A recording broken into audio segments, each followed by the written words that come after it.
O plenário do Supremo Tribunal Federal manteve a base de cálculo da contribuição patronal para a Previdência. A decisão vai solucionar mais de 7 mil processos que estavam suspensos nos tribunais de todo o país, aguardando o precedente do Supremo. Por unanimidade, os ministros decidiram manter a base de cálculo da contribuição paga pelos empregadores ao INSS e que equivale a 20% do total das remunerações pagas aos trabalhadores da empresa. A decisão foi tomada durante a análise de um recurso de uma empresa de Santa Catarina que alegava que a contribuição não deveria incidir sobre verbas que não repercutem nos benefícios pagos pela Previdência.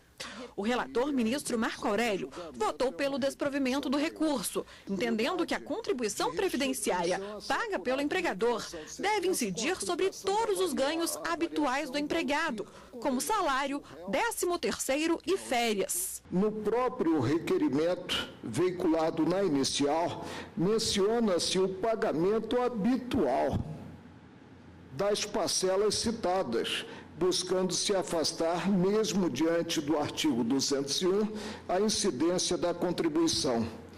Bem decidiu o Tribunal Regional Federal da 4ª Região, ao desprover a apelação interposta pela recorrente.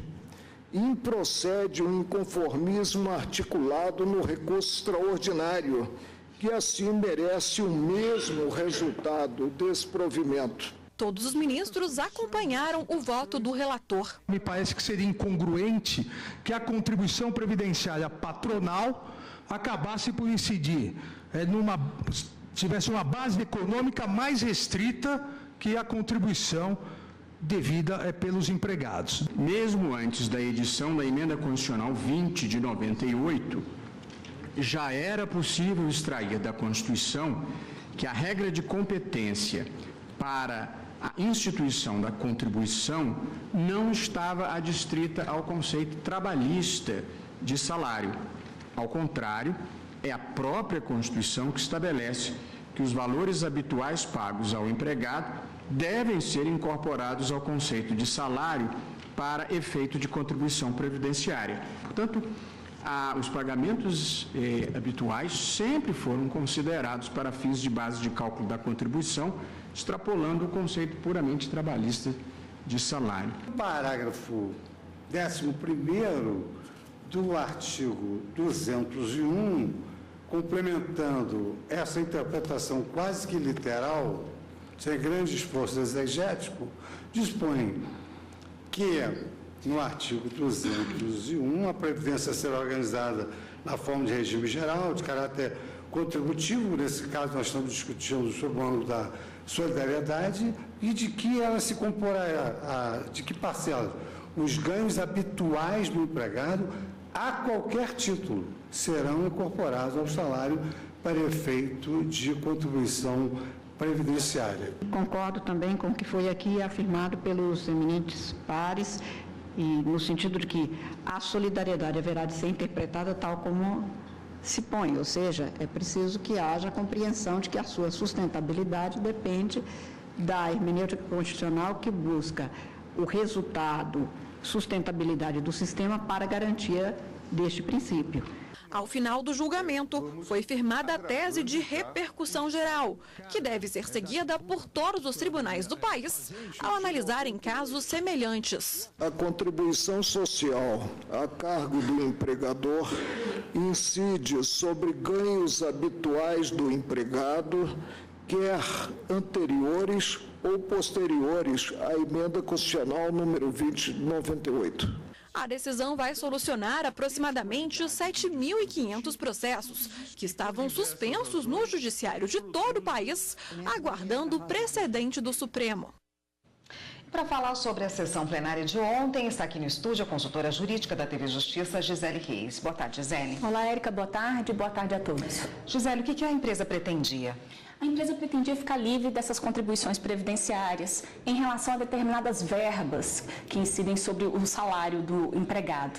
Ela, na verdade, pretendia pagar essas contribuições previdenciárias apenas sobre o salário, sem que tivessem sido incluídas verbas como adicionais noturnos, adicionais de insalubridade, periculosidade, comissões, gorjetas, aqueles valores que são pagos a título de diárias e comissões de um modo geral. Então, para a empresa, ela pretendia declarar inexistência de qualquer relação tributária no que diz respeito a débitos que porventura viessem a ser gerados em razão desses valores, que incidissem sobre esses valores, e com isso gerar um crédito que pudesse ser compensado ou que pudesse ser ressarcido pela União na medida em que fosse declarada a inexistência da relação jurídica.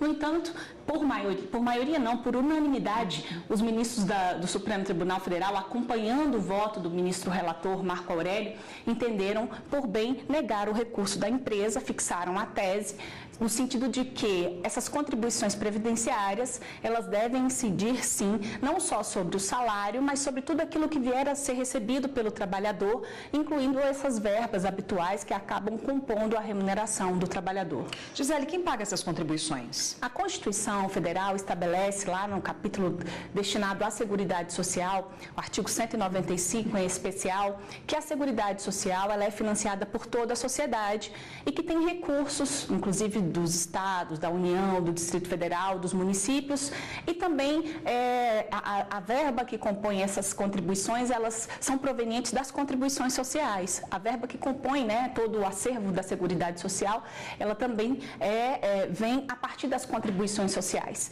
Então, as empresas, os empregadores e também aquelas entidades equiparadas à empresa, elas são, na verdade, são essas pessoas, são essas entidades que têm a obrigação de efetuar o recolhimento dessas contribuições previdenciárias. As contribuições previdenciárias, elas ficam vinculadas também a todas as despesas no que diz respeito à previdência social. A Constituição também estabelece no artigo 201, parágrafo 11, que, e aí eu peço licença, inclusive, para ler, que os ganhos habituais do empregado, a qualquer título, serão incorporados ao salário para efeito de contribuição previdenciária. Então, esse dispositivo também foi utilizado pelos ministros do Supremo para poder fundamentar a decisão. Um outro caso também foi chamado a julgamento ontem, O que ele tratava? É um recurso extraordinário com repercussão geral reconhecida. Esse julgamento foi iniciado, mas teve que ser suspenso, inclusive é o primeiro item que está na pauta de hoje aqui do Supremo Tribunal Federal. O que ele discute é a constitucionalidade do Fundo de Assistência do Trabalhador Rural. Então, o Tribunal Regional Federal da 4ª Região entendeu que esse fundo não deve incidir sobre a receita bruta da comercialização da produção. Aqui no Supremo, na sessão de ontem, teve um placar provisório, houve um empate, 4 ministros entenderam pela constitucionalidade, 4 ministros pela inconstitucionalidade. Então, houve a suspensão da sessão no que diz respeito a esse julgamento e deve retomar, aguardando-se o voto do ministro Celso de Mello, do ministro Dias Toffoli e do ministro Gilmar Mendes, que não estavam na sessão de ontem, no momento em que esse processo foi chamado a julgamento. Tá ótimo, Gisele. Hoje tem sessão, Logo mais às 2h da tarde. A gente vai aguardar, inclusive, a conclusão desse julgamento. E você volta semana que vem. Ok? Até lá. Até.